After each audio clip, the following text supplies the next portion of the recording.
तो दोस्तों आज हम फिर से आपके लिए लेकर आए हैं देश दुनिया की सभी ताजा बड़ी खबरें। फटाफट एक एक कर विस्तार से आज आपको बताएंगे, तो वीडियो को अंत तक जरूर देखें। दोस्तों वीडियो बनाने में हमें काफी मेहनत लगी है, तो वीडियो को दिल से लाइक कर दें। जी दोस्तों, पहली खबर में आपको बता दें कि हरियाणा के गुरुग्राम में मुसलमानों को हिंदू संगठनों ने खुले में नहीं पढ़ने दी नमाज पढ़ने वाली जगह पर जबरन किया कब्जा, लगाए जय श्री राम के नारे, बड़ा तनाव। वहीं आपको बताएंगे दोस्तों की नेपाल से मोदी सरकार को लगा बड़ा झटका। नेपाल ने लिपुलेख समेत भारत के 3 क्षेत्रों पर किया अपना दावा। वहीं आपको बताएंगे दोस्तों की कांग्रेस नेता ने राम भक्तों को बताया राक्षस, कहा जय श्री राम का नारा लगाकर मुसलमानों के उजाड़ दिए जाते हैं भारत में घर। वहीं आपको बताएंगे दोस्तों की कृषि कानून को लेकर मोदी सरकार को लगा किसानों से बड़ा झटका। किसानों ने 29 नवंबर को संसद घेराव का किया ऐलान, मोदी अमित शाह के छूटे पसीने। वहीं आपको बताएंगे दोस्तों की मोदी भक्त कंगना रनावत को बीजेपी ने दिया बड़ा झटका। कंगना रनावत ने स्वतंत्रता सेनानियों का किया अपमान, तो बीजेपी ने की कार्रवाई की मांग, बढ़ गई है भक्त की मुश्किलें। वहीं आपको बताएंगे दोस्तों की राहुल गांधी ने बीजेपी आरएसएस पर साधा निशाना, बोले हिंदू धर्म और हिंदुत्व अलग अलग, इन्होंने फैलाई है देश में नफरत। तो दोस्तों सभी खबरों को आपको एक एक कर बताने वाले हैं। वीडियो को लाइक कर चैनल को सब्सक्राइब कर दें और हमें कमेंट में बताएं कि आप किस जिले किस राज्य से हमारी खबरों को देख रहे हैं।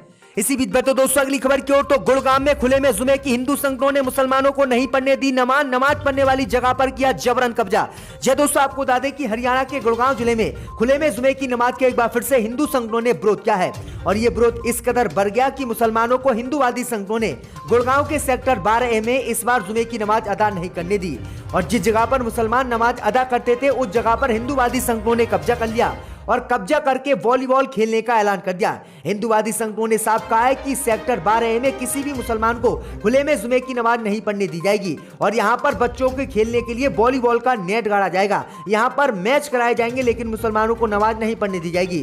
भैया आपको बता दें कि सूचना मिलने पर पुलिस पहुंची, पुलिस ने दोनों समुदाय को समझाया, लेकिन हिंदूवादी संगठन समझे नहीं, और हिंदूवादी संगठनों ने साफ कह दिया कि वह किसी भी कीमत पर मुसलमानों को नमाज नहीं पढ़ने देंगे, जिसके चलते यहां पर इस बार जुमे की नमाज नहीं पढ़ी गई। तो ये बड़ी अपडेट आई दोस्तों कि लगातार गुड़गांव में नमाज पढ़ने का हिंदूवादी संगठन विरोध कर रहे हैं। पिछले जुमे को भी यहां पर हिंदूवादी संगठनों ने गोवर्धन पूजा की थी, लेकिन इस बार जुमे की नमाज किसी कीमत पर हिंदू संगठनों ने नहीं पढ़ने दी। आपकी क्या राय हमें कॉमेंट में जरूर बताएं। तो दोस्तों अगली खबर की ओर, तो कृषि कानून को लेकर मोदी सरकार को लगा बड़ा झटका। 29 नवंबर को संसद का घेराव करने का किसानों ने किया ऐलान, मोदी अमित शाह के छूटे पसीने। जय दोस्तों, आपको बता दें कि कृषि कानून को लेकर मोदी सरकार की एक बार फिर से किसानों ने मुश्किलें बढ़ा दी हैं, और किसानों ने 29 नवंबर को संसद घेरने का ऐलान कर दिया है। दरअसल आपको बता दें कि किसान नेता राकेश टिकैत ने कहा है कि इसकी शुरुआत 22 नवंबर को लखनऊ से होगी, जहां संयुक्त किसान मोर्चा उत्तर प्रदेश की राजधानी लखनऊ में बड़ी सभा करेगा, और सभा में ही ऐलान किया जाएगा कि 29 नवंबर को किस तरह से दिल्ली में संसद को घेरा जाए। राकेश टिकैत ने कहा है कि जब तक मोदी सरकार तीनों कृषि कानून को वापस नहीं लेगी तब तक हमारा आंदोलन जारी रहेगा, और मोदी सरकार को तीनों कृषि कानून वापस लेने होंगे और एमएसपी पर भी गारंटी कानून बनाना होगा। अगर मोदी सरकार ये काम नहीं करती है तब तक हमारा आंदोलन जारी रहेगा, और 29 नवंबर को ट्रैक्टरों के साथ हम संसद का घेराव करेंगे। तो ये बड़ा ऐलान राकेश टिकैत ने कर दिया, जिसके बाद भाजपा की मुश्किलें बढ़ गई है। इसी बीच में तो दोस्तों अगली खबर की ओर, तो कांग्रेस नेता ने राम भक्तों को बताया राक्षस, बड़ा तनाव। जी दोस्तों, आपको बता दें कि कांग्रेस नेता सलमान खुर्शीद के बाद अब राशिद अल्वी ने हिंदुओं को लेकर एक बड़ा बयान दिया है। कांग्रेस नेता राशिद अल्वी ने जय श्री राम का नारा लगाने वाले लोगों को राक्षस बताया है। दरअसल आपको बता दें कि उत्तर प्रदेश के संबल में आयोजित एक कार्यक्रम में कांग्रेस नेता राशिद अल्वी ने कहा है कि हम भी चाहते हैं कि इस देश में रामराज होना चाहिए, लेकिन जिस राज्य में बकरी और शेर एक घाट पर पानी पीते हो वहां नफरत कैसे मुसलमानों से हो सकती है। राशिद अल्वी ने बीजेपी पर निशाना साधते हुए कहा है कि इस देश में जय श्री राम का नारा लगाकर लोगों को जो लोग गुमराह करते हैं, ऐसे लोगों से हमें सावधान रहना चाहिए, और ये लोग राम भक्त नहीं बल्कि राक्षस हैं, क्योंकि ये मुसलमानों के खिलाफ नफरत फैलाती हैं। तो ये बड़ा बयान दिया है।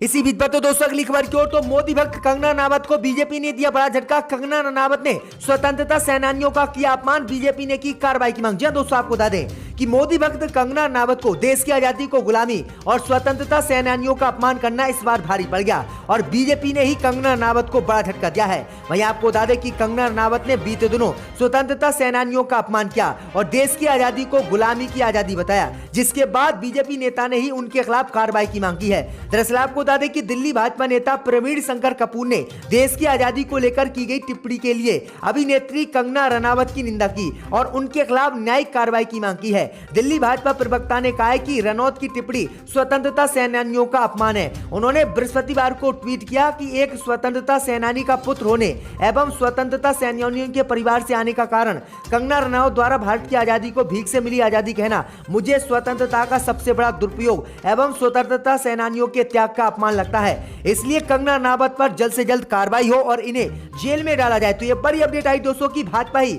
अब कंगना रनौत के खिलाफ खड़ी हो गई है।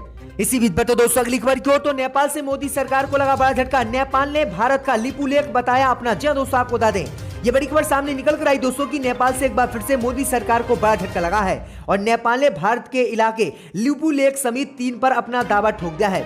दरअसल आपको बता दें कि नेपाल जनगणना के बहाने कुछ भारतीय इलाकों पर अपना दावा फिर से जताने की कोशिश में है। नेपाल में बृहस्पतिवार को 12वीं राष्ट्रीय जनगणना शुरू हो गई है। इस मौके पर नेपाल के केंद्रीय सांख्यिकी ब्यूरो ने कहा है कि वह अपने दावे वाले लिपुलेख, काला पानी और लिम्पियाधुरा में जनगणना के लिए भारतीय अधिकारियों से संपर्क करने की कोशिश कर रहा है। नेपाल की कैबिनेट ने पिछले वर्ष मई में भारतीय इलाके लिपुलेख, काला पानी व लिम्पियाधुरा को अपनी सीमा में दिखाते हुए नया राजनीतिक नक्शा जारी किया था और भारत पर आरोप लगाया था कि भारत ने जबरदस्ती लिपुलेख, काला पानी और लिम्पियाधुरा को नेपाल से छीन लिया है और इसे हम लेकर रहेंगे। जिसके बाद मोदी सरकार की मुश्किलें बढ़ गई है। नेपाल ने जनगणना के बहाने एक बार फिर से इन तीनों क्षेत्रों को अपना बता दिया है, लेकिन इस समय ये क्षेत्र भारत के कब्जे में है। तो ये बड़ी अपडेट आ रही दोस्तों, मोदी राज में हर तरफ से देश का अतिक्रमण हो रहा है। इसी बीच में तो दोस्तों अगली खबर की ओर तो राहुल गांधी ने बीजेपी आरएसएस पर साधा निशाना, बोले हिंदू धर्म और हिंदुत्व अलग अलग, इन्होंने फैलाई है देश में नफरत। जी दोस्तों आपको बता दें कि देश में हिंदुत्व को लेकर जारी विवाद के बीच कांग्रेस नेता राहुल गांधी ने आज आरएसएस बीजेपी पर बड़ा हमला बोला है। राहुल गांधी ने कहा है कि हिंदुत्व और हिंदू धर्म अलग अलग हैं। अगर हिंदू हो तो आपको हिंदुत्व की क्या जरूरत है। राहुल गांधी ने बीजेपी और आरएसएस पर हमला करते हुए कहा है कि हिंदुस्तान में बीजेपी आरएसएस ने नफरत फैला दिया है, जबकि हमारी विचारधारा प्यार और भाईचारे की है। कांग्रेस नेता राहुल गांधी ने कहा है कि हिंदुस्तान में 2 विचारधाराएं हैं, एक कांग्रेस पार्टी की विचारधारा और एक आरएसएस की विचारधारा। हमें यह बात माननी पड़ेगी कि आज के हिंदुस्तान में बीजेपी आरएसएस ने नफरत फैला दिया है और कांग्रेस की विचारधारा जो जोड़ने की, भाईचारे की और प्यार की विचारधारा है, उसको बीजेपी की नफरत भरी विचारधारा ने ओवर शैडो कर दिया है और इसे मिटा दिया है। तो ये बड़ी अपडेट आई दोस्तों, बड़ा हमला आरएसएस बीजेपी पर राहुल गांधी ने आज बोला है। इसी बीच पर तो दोस्तों अगली खबर की ओर तो लखीमपुर खीरी हिंसा के 40 दिन बाद एसपी विजय ढुल्का योगी ने किया तबादला, उठा नया सवाल। जी दोस्तों आपको बता दें कि लखीमपुर खीरी में किसानों की मौत के करीब 40 दिन बाद गुरुवार की देर शाम लखीमपुर खीरी पुलिस अधीक्षक एसपी विजय ढुल्का योगी सरकार ने तबादला कर दिया है।